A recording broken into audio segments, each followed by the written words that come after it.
आदत है। इस तरह की बातें तुम्हारे बाद कौन करेगा? जीते रहियो, मरियो मत। जॉन, मैंने कभी किसी की बुराई नहीं की। लोग तो कहते हैं कि तुम फौज की बुराई करते हो। सारे फौज के सरबराह मेरे दोस्त, सारे सिपाही मेरे दोस्त।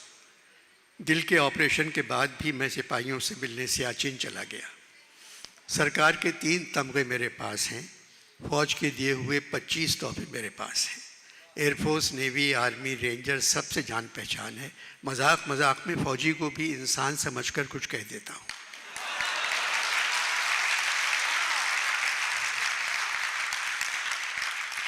जानी मत कहा करो। अयूब खान, यहिया खान और ज़ियाउल हक के बारे में मरने के 1 साल बाद मैंने ज़रा सी सख्त ज़बान इस्तेमाल की थी।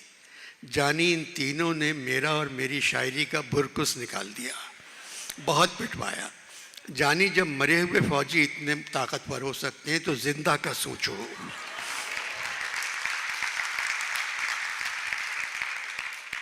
कुछ ना कहो। वैसे जानी, मुझे नेवी बहुत पसंद थी। 65 की जंग में मैंने नेवी के लिए लिखा था, फरमा रवाए बहरे अरब पाक बहरिया, भारत में तेरा नाम है बेबाक बहरिया।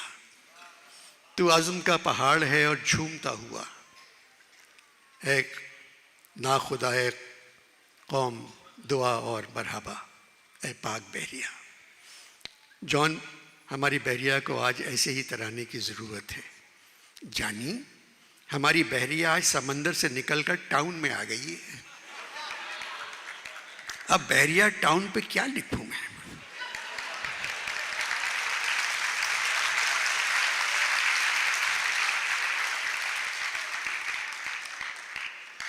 जॉन, सियासत और फौज को रहने दी, आप तारीख पर बात कर रहे थे। जानी, मैंने अपने कॉलम में लिखा था, हम 1000 बरस से तारीख के दस्तरखान पर हराम खोरी के सिवा और कुछ नहीं कर रहे हैं। जॉन, 1000 साल को छोड़ें, 75 साल की बात करें। जानी, दस्तरखान छोटा हो गया है मगर काम वही हो रहा है। हुकूमत का दस्तरखान भरा हुआ, अवाम 12 महीने रोज़े रख रही है। अनवर मकसूद, अब तुम्हें एक बात बताऊं। हज़रत इब्राहीम के 2 बेटे थे। जानी, हज़रत इब्राहीम के 2 बेटे थे। एक का नाम था इस्माइल, दूसरे का नाम था इसहाक। दोनों में कभी लड़ाई नहीं हुई, दोनों अपना काम जानते थे। इसहाक और इस्माइल। नून लीग के पिछले वजीर खजाना थे इस्माइल, आज हैं इसहाक। दोनों कमबख्तों को काम ही नहीं आता अपना।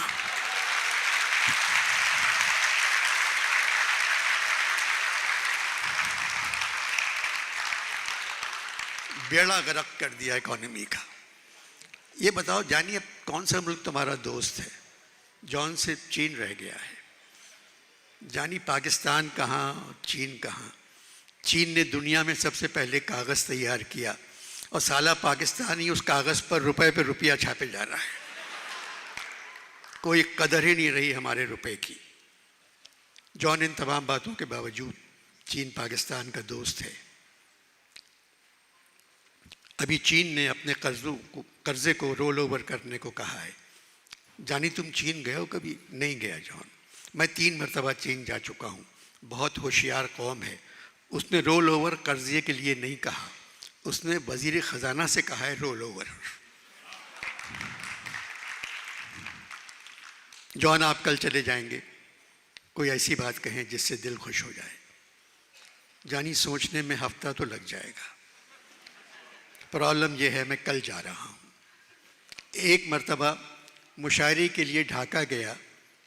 PIA का जहाज़ वैसे ही ख़राब था, मौसम ने उसे और ख़राब कर दिया। रईस भैया साथ बैठे हुए थे। जानी, जहाज़ थिरकने लगा, फिर उछलने लगा। जब मुजरा दिखाने लगा तो पायलट ने ज़ोर ज़ोर से कहा, मेडे मेडे मेडे। मैं भैया के गले लग गया और कहा, मरने से पहले एक मरतबा तो आपको गले लगा लूँ। हज़रत अली को याद किया। जॉन, खुदा को याद नहीं किया। जानी उसके पास तो जा रहा था, फिर याद क्या करता।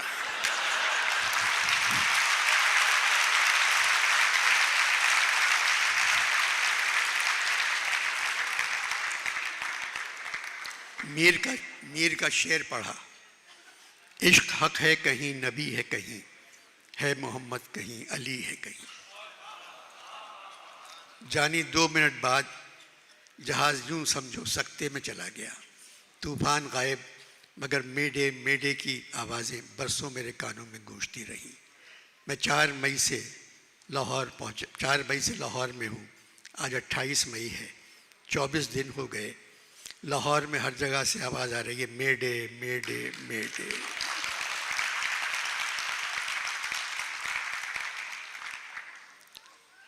बाद में मुझे किसी ने बताया मुल्क हिल रहा है। जॉन, मुल्क कैसे हिलेगा? न्यूक्लियर मुल्क है। जानी, ये मुल्क ना न्यू है ना क्लियर है। 75 बरस पुराना है और क्लियर इसलिए नहीं है कि हर दूसरे मुल्क का कर्जा देना है। कर्जा दे दो फिर क्लियर होगा। जॉन, मैं एटम बम की बात कर रहा हूँ। एटम बम का जिक्र करके तुमने मुझे एक किस्सा याद दिला दिया। एक दिन फल खरीदने गया इम्प्रेस मार्केट। एक पठान ठेले पर बैठा बड़े बड़े तरबूज बेच रहा था और चीख चीख कर कह रहा था, एटम बम खरीद लो 20 रुपए किलो, एटम बम खरीद लो 20 रुपए किलो। अब तुम लोगों की हालत ऐसी हो गई है, तुम लोग भी पुकारोगे एटम बम खरीद लो, हमें पानी रोटी बिजली आटा दे दो, एटम बम खरीद लो।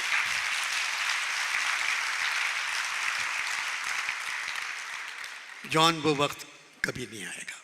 जानी, वो आ चुका है और गुजर रहा है। अनवर मकसूद, एटम बम तबाही की निशानी है। भाई रईस ने कहा था, कहने लगे कि हमको तबाही का गम नहीं। मैंने कहा कि वजह तबाही यही तो है। हम लोग हैं अजाब इलाही से बेखबर, ए बेखबर अजाब इलाही यही तो है।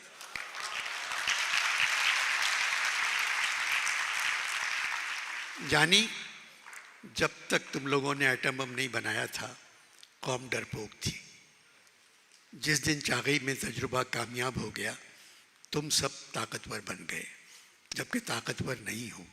डरपोक रहते तो आज ताकतवर बनने के लिए मेहनत करते, कोशिश करते। आज कहाँ होते तुम लोग? एकदम ताकतवर बन गए, मुल्क एकदम ताकतवर बन गया, कौम खुश हो गई। कौम को ताकतवर होना चाहिए। जानी, इंसाफ का निज़ाम ही किसी मुल्क को ठीक कर सकता है। यहाँ तो रियायत दी जाती है गज़ब करने वालों को, पनाह दी जाती है गबन करने वालों को। अजीब हालात से गुजर रहे हो तुम लोग। कुछ नहीं मालूम होता कौन किसके हक़ में बोल रहा है। कुछ समझ में नहीं आता किसको किससे शिकायत करना चाहिए। मुल्क की सबसे मुक़द्दस इमारत है सुप्रीम कोर्ट, मगर जानी, उस इमारत के सामने बड़े बड़े बिल बोर्ड लगे हुए हैं, सोया सुप्रीम, सोया सुप्रीम, सोया सुप्रीम।